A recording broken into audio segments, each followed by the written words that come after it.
Bismillahirrahmanirrahim. Assalamualaikum warahmatullahi wabarakatuh. Alhamdulillahirabbil alamin. Allahumma shalli wa sallim ala sayyidina Muhammad wa ala ali sayyidina Muhammad. Alhamdulillah, pada kesempatan kali ini saya mencoba memberikan materi mengenai pola bilangan, yang mana sebelumnya kalian sudah mengerjakan lembar kerjanya. Ada 2 lembar kerja, yaitu lembar kerja 1 dan lembar kerja kedua. Ya, yang ada yang masih bingung, ada yang sudah paham, sedikit mengerti dan lain sebagainya. Namun yuk kita akan sama-sama belajar di sini apa sih yang kalian pelajari, yang kita akan pelajari di pola bilangan kali ini. Baik, kita lanjut.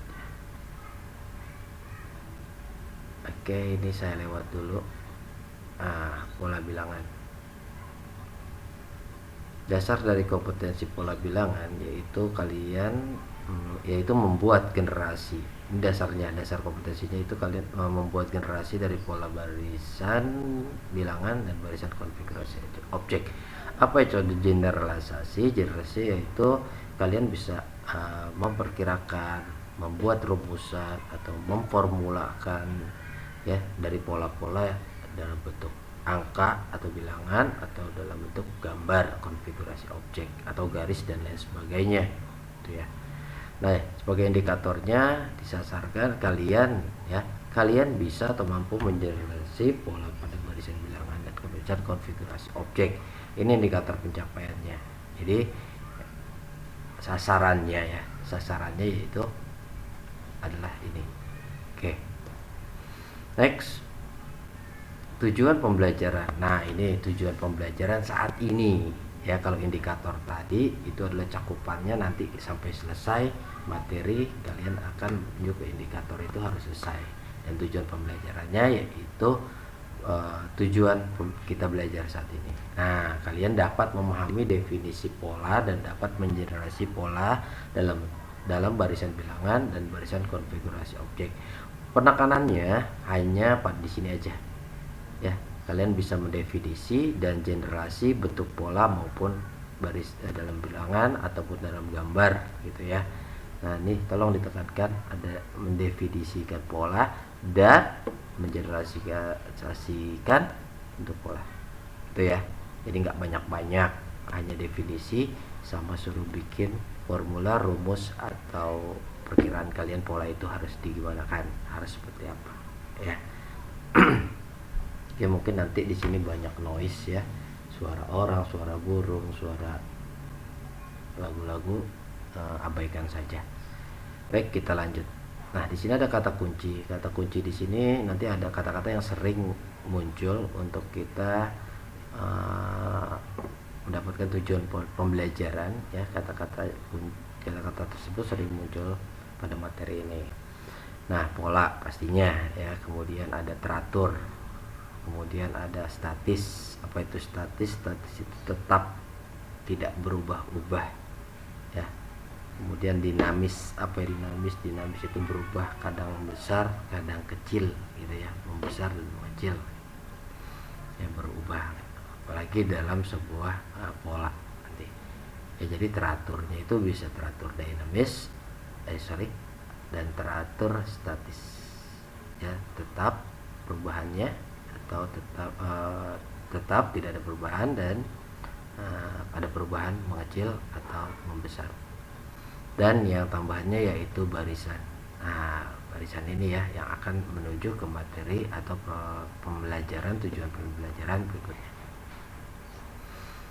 Kemudian pola bilangan, kita ambil definisinya dulu ya. Dari pola bilangan saya akan berikan stimulus ya, agar kalian bisa mendefinisikan sendiri pola itu bagaimana sih ya. Dalam kehidupan sehari-hari sebenarnya banyak pola-pola yang bisa kalian bisa kalian jadikan contoh. Yang mana pola yang bisa jadikan contoh dalam kehidupan sehari-hari jelas adalah tali sepatu kalian.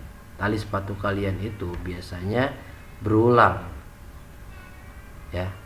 Tuh, kata berulang itu ya, teratur. Nah, itu bisa menjadikan definisi ya. kita lihat di sini. Saya tidak mencontohkan, tapi yang sering kalian lakukan adalah mengikat tali sepatu itu dari awal ya, itu berpola itu. Kemudian nah ini kita lihat ya. Nah, adakah pola di sini? Jelas banyak banget pola di sini ya. Polanya nah ini kita lihat tuh. Ini aja terus. Nah, dari sini kita lihat bahwa dia terulang dan beraturan. Nah, aturan di sini dia nggak ngubah ya, tetap aja kayak gini. Ini yang dikatakan tadi di awal ada kata kunci statis ya. Nah, ini juga masuk ke dalam, keluar lagi, ke dalam lagi, keluar lagi, ke dalam lagi terus. Ini contoh dari sulaman ya, tuh motif jahitan. Nih kemudian ada yang jelujur, ada yang silang ya, prakarya nih biasanya terulang seperti ini ya. Jadi dia statis, nggak berubah. Lalu yang dinamis bagaimana, nanti ada contohnya. Ini juga kita lihat lagi. Oh ya, ini contoh dari 1 kemudian kedua, dari 2 ke 3, 3 ke 4, balik lagi ke 5. Nah dari 5 ke 6 itu sama dengan dari 1 ke 2 ya, 6 ke 7, 8 ke 9, 9 ke 10 sama dari sini. Jadi polanya hanya di sini, cukup dia ulang lagi di sini. Nah, itu ya.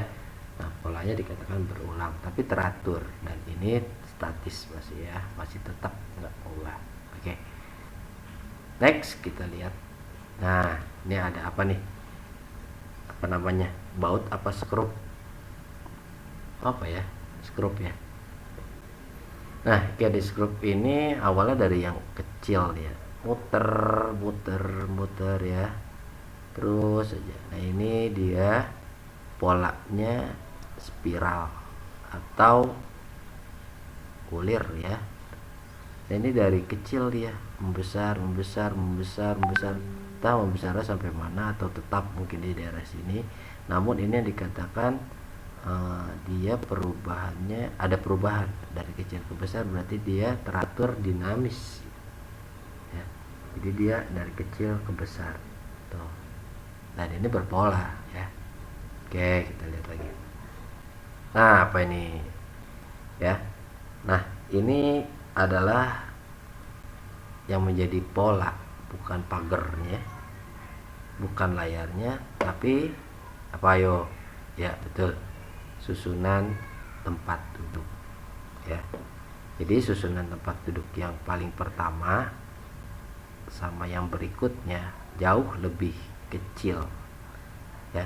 Bukan lebih kecil, lebih sedikit yang awal. Yang belakang lebih banyak dong, lebih banyak lagi yang belakang, dan seterusnya. Jika penambahannya sama, nah contoh bangku 1 ada 10, bangku 2 nambah 4, boleh nambah 4. Nah ini dia terbentuklah pola ya, ada pembentukan pola di sini pada kursi penonton di stadion ini ya. Nah ini dia teratur. Seandainya penambahannya sama, berarti dia teratur dan dinamis. Semakin banyak, semakin kursinya dari sedikit menjadi yang paling atas jadi banyak dong ya. Nah itu ya. Jadi udah tahu bedanya statis dan dinamis. Nah,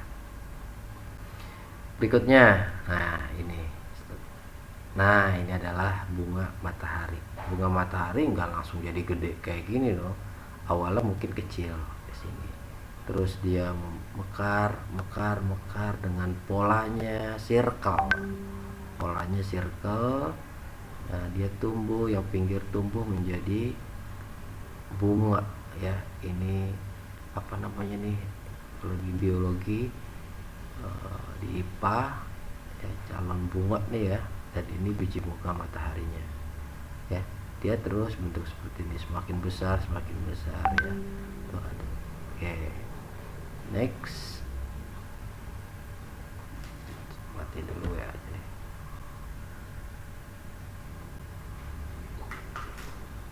Berikutnya ini adalah sarang laba-laba. Loh, kok sarang laba-laba. Ini sarang lebah ya.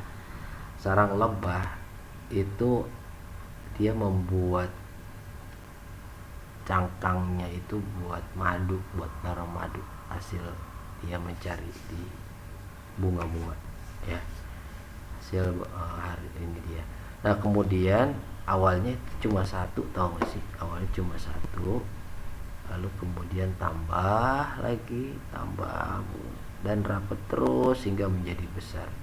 Jadi polanya ini adalah pola segi apa nih? Segi 4, segi 5 atau segi 6? Segi 6 ya.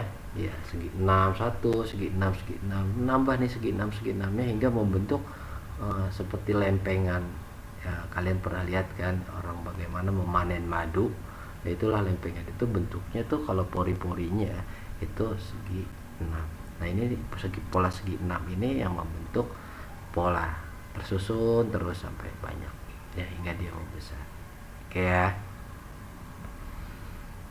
Nah, lalu dari gambar yang sudah saya tampilkan, kira-kira definisi dari pola itu apa sih ya?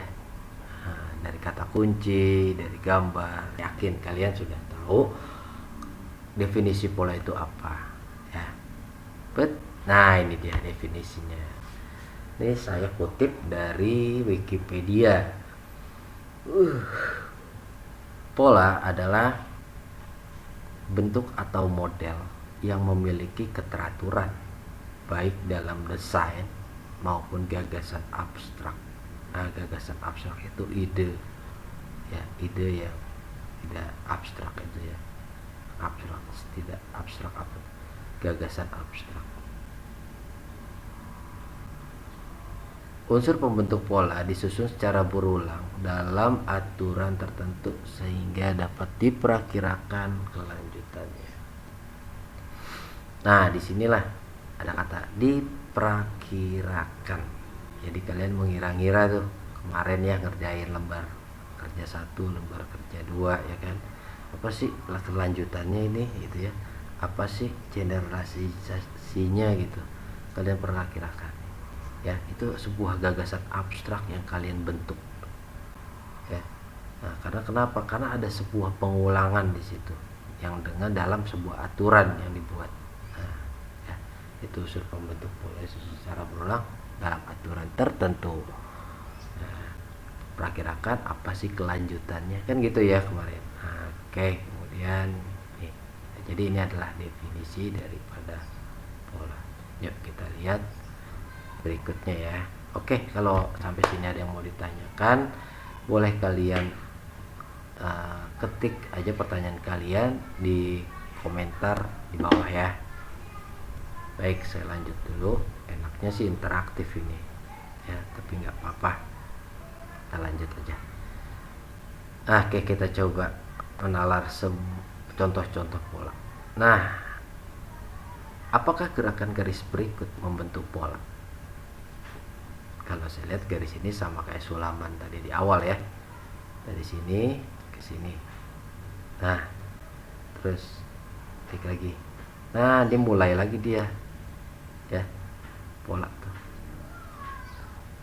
Nah, dalam kehidupan sehari-hari kalau pola itu biasanya yang muslim ya, polanya waktu sholat itu nggak akan berubah polanya. Dari subuh habis subuh, zuhur habis zuhur, asar maghrib isya, balik lagi ke subuh lagi, terus kayak gitu. Nah, itu berpola. Awalnya pola adalah subuh, berakhir di isya, kembali lagi ke pola.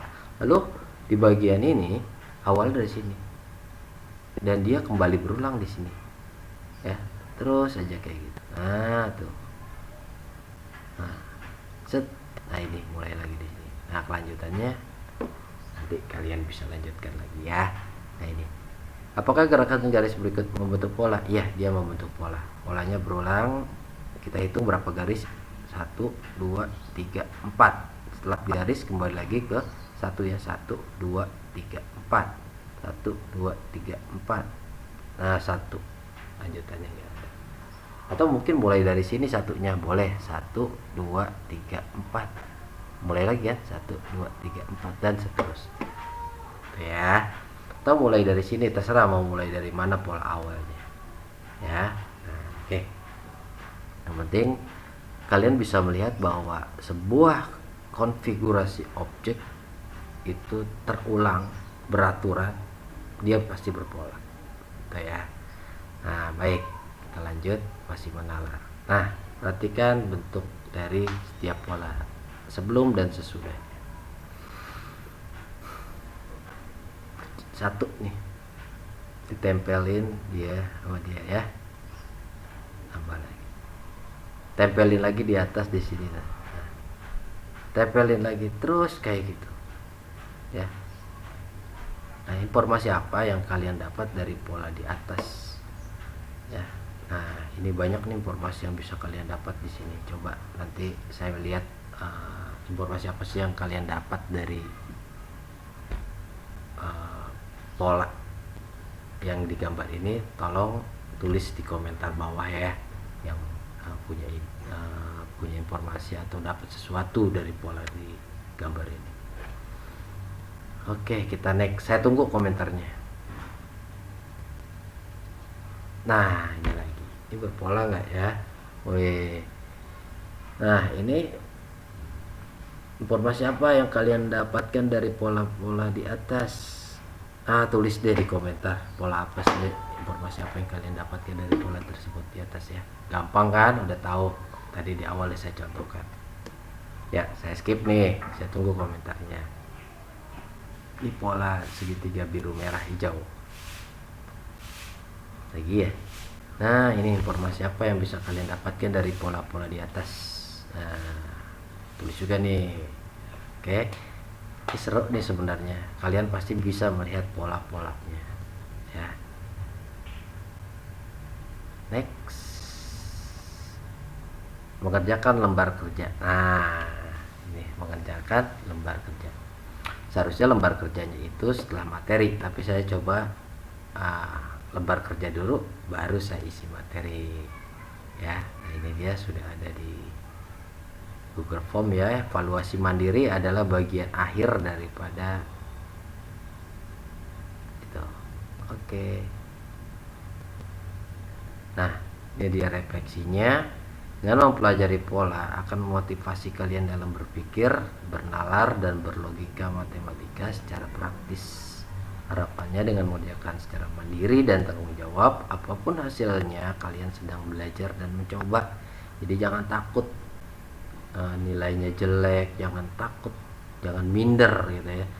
Kerjakan aja semampu kalian, yang penting coba, maksimalkan dan percayakan diri kalian untuk bisa. Oke ya, mungkin itu saja yang bisa saya sampaikan. Kalau ada yang mau kalian tanyakan, silakan komentar abis di komentar di bawah ya. Jangan lupa like and subscribe. Apa itu namanya, biar kenapa, biar saya bisa dapat izin untuk mengelola YouTube-nya gitu. Nggak dapat fee apapun dari YouTube. Oke, di sini ada